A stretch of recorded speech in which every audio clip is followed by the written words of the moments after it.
తాను ఓబీసీ అని చెప్పుకునే ప్రధాని మోదీ 10 ఏళ్ల పాలనలో ఓబీసీలకు ఏం చేశారో చెప్పాలని ప్రశ్నించారు బీసీ సంక్షేమ సంఘం అధ్యక్షుడు జాజుల శ్రీనివాస్.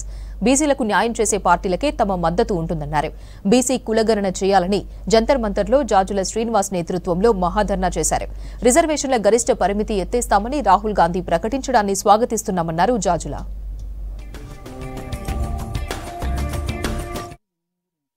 2 రోజుల క్రితం ఇప్పుడు జరుగుతున్నటువంటి బడ్జెట్ సమావేశాల్లో గౌరవ ప్రధానమంత్రి నరేంద్ర మోదీ గారు నేను పెద్ద ఓబీసీని, ప్రతిపక్షాలు ఈ దేశంలో పార్లమెంటులో ఓబీసీల ప్రాతినిధ్యం లేదు కాబట్టి నాకంటే పెద్ద ఓబీసీ ఎవరు, ఈ దేశంలో పెద్ద పదవి ఉన్నటువంటి పెద్ద ఓబీసీని నేనే అన్నారు. మేము సంతోషపడుతున్నాం, ప్రధానమంత్రి గారిని ఓబీసీ అయినందుకు గర్విస్తున్నాం. కానీ మీరు ఓబీసీగా అని చెప్పుకుంటూనే ఈ 10 సంవత్సరాల కాలంలో 2 పర్యాయాలు నరేంద్ర మోదీ గారు ఓబీసీలకు చేసినటువంటి మేలు ఒక్కటి ఏమన్నా చెప్పగలరా? కేంద్రంలో ప్రత్యేక మంత్రిత్వ శాఖ పెట్టిరంటే అది లేదు. చట్టసభల్లో బీసీలకు 50% రిజర్వేషన్ కల్పించారంటే అది లేదు. జాతి జనగణనలో బీసీ కులాల లెక్కలు తీయాలని చెప్పి బీసీ కులాల గణన చేపట్టిరంటే అది లేదు. జనాభా దామాష ప్రకారం బీసీ రిజర్వేషన్ పెంచిరంటే అది లేదు.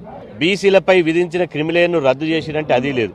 ఈ ఓబీసీ ప్రధానమంత్రి ఈ దేశంలో ఇప్పటి వరకు ఇవాళ ప్రధానమంత్రులు 76 సంవత్సరాల స్వాతంత్రంలో ఇప్పటికీ 23 మంది ప్రధానమంత్రులు అయితే 23 మంది ప్రధానమంత్రుల్లో ఓసీలకు సంబంధించినటువంటి ప్రధానమంత్రులు బీసీలకు మొదటిసారి రిజర్వేషన్లు పెట్టారు. ఈ దేశంలో విద్యా ఉద్యోగాల్లో విపి సింగ్ గారు, అర్జున్ సింగ్ గారు.